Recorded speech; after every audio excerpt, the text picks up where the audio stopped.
Assalamualaikum sahabat, berjumpa lagi kita pada pembahasan soal ilmu pengetahuan alam untuk kelas 7 SMP atau MTS ya sahabat ya. Baik sahabat, kita akan lanjutkan pada pembahasan latihan soal akhir bab 2 di halaman 63. Kita lanjutkan pada soal nomor 16 ya sahabat ya. Pernyataan Lavoisier yang menyatakan bahwa massa zat sebelum dan sesudah reaksi adalah sama disebut hukum A. Avogadro, B. Hess, C. Perbandingan volume, dan D. Kekekalan massa. Oke, yang ditanya ini pernyataan Lavoisier ya sahabat ya. Ini adalah seorang ilmuwan kimia yang berasal dari Prancis yang bernama Anthony Laurent Lavoisier. Ia adalah ilmuwan yang mengembangkan ilmu kimia karena pada saat itu sekitar tahun 1743 sampai 1794 ilmu kimia sangat tertinggal jauh dibandingkan ilmu fisika, matematika, dan astronomi ya sahabat. Akan tetapi berkat kegigihan dan ketekunannya untuk mengembangkan ilmu kimia, ia berhasil menyusun sebuah buku tentang pokok-pokok dasar kimia. Buku ini dianggap sebagai buku teks kimia modern pertama pada saat itu. Di dalam buku ini, ia juga mengemukakan tentang hukum kekekalan massa. Berarti untuk nomor 16 ini sudah dapat kita pastikan jawabannya adalah D ya sahabat ya. Hukum kekekalan massa. Kita lihat hukum Avogadro. Hukum Avogadro ini ditemukan oleh Amedeo Avogadro, ilmuwan asal Italia ya sahabat ya. Hukum Avogadro ini berisi tentang hubungan antara volume gas dan jumlah partikel gasnya.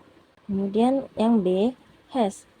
Hess ini dikemukakan oleh ahli kimia dari Rusia bernama Germain Henry Hess, yaitu bunyinya entalpi reaksi tak tergantung pada jalannya sebuah reaksi, tetapi bergantung pada hasil akhir dari reaksi tersebut.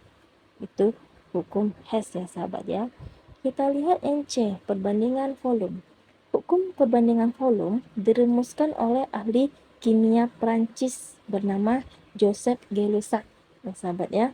Itu bunyinya pada suhu dan tekanan yang sama, volume gas-gas yang bereaksi dengan volume gas-gas hasil reaksi membentuk perbandingan bulat dan sederhana.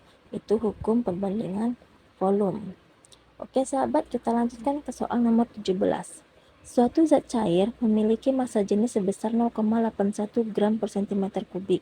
Apabila dinyatakan dalam kilogram per meter kubik, massa jenis zat cair tersebut adalah dalam satuan internasional, satuan massa jenis itu dinyatakan dalam kilogram per meter kubik ya sahabat ya. Sedangkan dalam satuan yang lebih kecil dinyatakan dalam gram per cm kubik, di mana nilainya 1 gram per cm kubik itu sama dengan 1000 kg per meter kubik.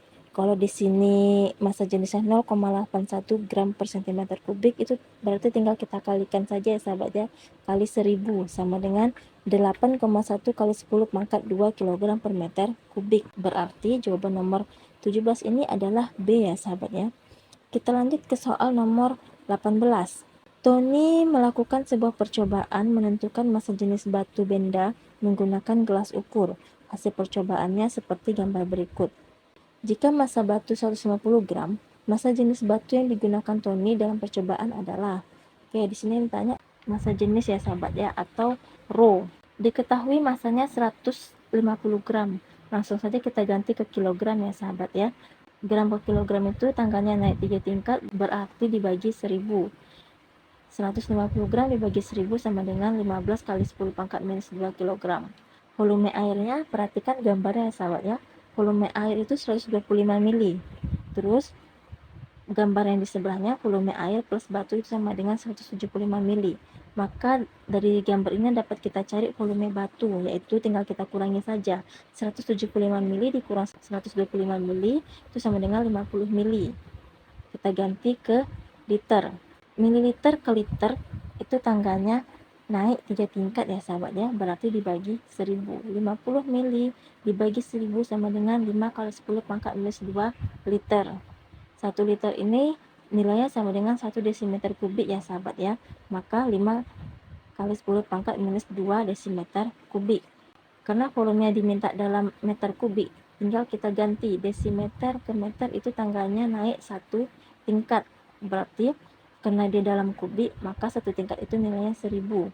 5 kali 10 pangkat minus 2 dibagi 1000 sama dengan 5 kali 10 pangkat minus 5 meter kubik ya sahabat ya. Maka didapatlah volume batu. Tinggal kita masukkan ke dalam rumus. Rumusnya Rho sama dengan M per V. 15 kali 10 pangkat minus 2 kilogram dibagi 5 kali 10 pangkat minus 5 meter kubik sama dengan 3000 kilogram per meter kubik. Berarti jawabannya adalah D ya sahabat ya. Kita lanjut ke soal nomor 19. Permukaan zat cair yang berada di dalam tabung sempit dapat menyebabkan peristiwa A. Adesi, B. Meniskus, C. Kapilaritas, dan D. Perubahan wujud. Kita lihat satu persatu dulu ya sahabat ya. Adesi ini adalah gaya tarik-menarik antara partikel-partikel yang tidak sejenis. Contohnya itu gaya tarik-menarik antara cat tembok dengan dinding. Cat tembok apabila kita aplikasi pada dinding, maka dia akan menempel karena adanya gaya tarik-menarik antar partikel cat dengan dinding. Itu contoh adesi. Kita lihat yang B, meniskus. Meniskus adalah kelengkungan permukaan zat cair pada sebuah tabung reaksi karena adanya gaya tarik-menarik antar molekul zat cair yang mengakibatkan terjadinya tegangan permukaan pada zat cair. Oke. Berarti untuk nomor 19 ini sudah dapat kita kunci, jawabannya adalah B ya sahabat ya. Kemudian kita lihat yang C, kapilaritas. Adalah peristiwa naiknya zat cair melalui lubang yang sempit atau pipa kapiler. Nah, itu contohnya seperti terserapnya air di badan kita oleh handuk pada saat setelah mandi ya sahabat ya. Kemudian terserapnya air di lantai oleh kain pel. Itu contoh kapilaritas. Kemudian kita lihat yang D ya sahabat ya, perubahan wujud. Perubahan wujud adalah suatu kondisi di mana sebuah benda atau zat mengalami perubahan dari satu wujud ke wujud lain. Nah, bisa saja itu yang berubah ukurannya, bentuk, warna, aroma, atau bau. Ada yang bersifat sementara dan ada yang membentuk zat baru atau tidak bisa kembali ke wujud awal. Perubahan wujud ini bisa terjadi karena adanya kondisi tertentu seperti perubahan panas, suhu, kelembapan, dan sebagainya ya sahabat ya. Oke sahabat, kita lanjut ke soal nomor 20. Alat berikut yang tidak berkaitan dengan massa jenis adalah A. Oli mesin, B. Tinta printer, C. Penyaring air, dan D. Kapal selam. Oke, kita lihat ini yang oli mesin. Mesin yang digunakan pada sepeda motor itu adalah pelumas ya sahabat ya, fungsinya untuk melumasi. Massa jenis viskositas oli dapat mengakibatkan hal yang buruk terhadap kendaraan. Oli dengan viskositas yang lebih tinggi akan lebih kental, sedangkan oli dengan viskositas rendah akan lebih encer. Kekentalan oli dapat mengurangi gesekan antara komponen mesin yang bergerak. Berarti oli mesin ini ada hubungan dengan massa jenis ya sahabat ya. Kemudian kita lihat yang B, tinta printer. Tinta printer digunakan untuk keperluan berbagai jenis printer yang memiliki kepekatan yang berbeda-beda sesuai dengan lubang kapiler pada printheadnya. Berarti tinta printer ini juga berhubungan dengan massa jenis ya sahabat ya, karena kepekatannya berbeda-beda. Kemudian kita lihat yang C, penyaring air. Penyaring air ini biasanya fungsinya itu untuk mencernahkan air ya sahabat ya. Penyaring air atau filter air. Nah, ini dapat dilakukan dengan berbagai cara. Yang pertama, dapat digunakan dengan zeolit saja. Yang kedua, dapat dengan menggunakan pasir silika saja, atau yang ketiga dengan menggunakan zeolit dan pasir silika. Itu tergantung permasalahan air yang ada yang akan disaring ya sahabat ya. Fungsi zeolit untuk menyerap kandungan kapur dalam air.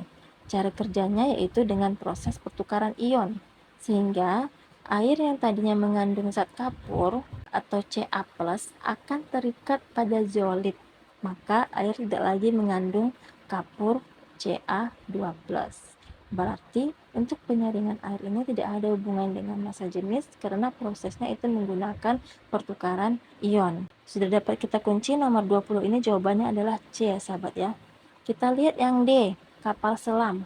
Kapal selam dapat terapung dan tenggelam di laut ya sahabat ya. Kapal selam yang terapung itu memiliki massa jenis yang lebih kecil dari air, dan ketika tenggelam memiliki massa jenis yang lebih besar dari air laut. Ini dapat terjadi karena kapal selam memiliki tangki pemberat yang berisi air dan udara yang dapat memperbesar atau memperkecil massa jenis. Jadi, pada saat tangki diisi penuh dengan air, udara akan keluar, sehingga massa jenis kapal selam lebih berat dari air, maka kapal selam akan tenggelam. Jika tangki kapal selam membuang air dan terisi udara, maka kapal selam memiliki massa jenis yang lebih kecil dari air, sehingga kapal selam akan mengapung di atas air. Nah, itu penjelasan untuk soal nomor 20 ya sahabat ya. Oke sahabat, cukup sekian dulu pada part kali ini. Kita lanjutkan pada part selanjutnya. Terima kasih sahabat, sampai jumpa kembali.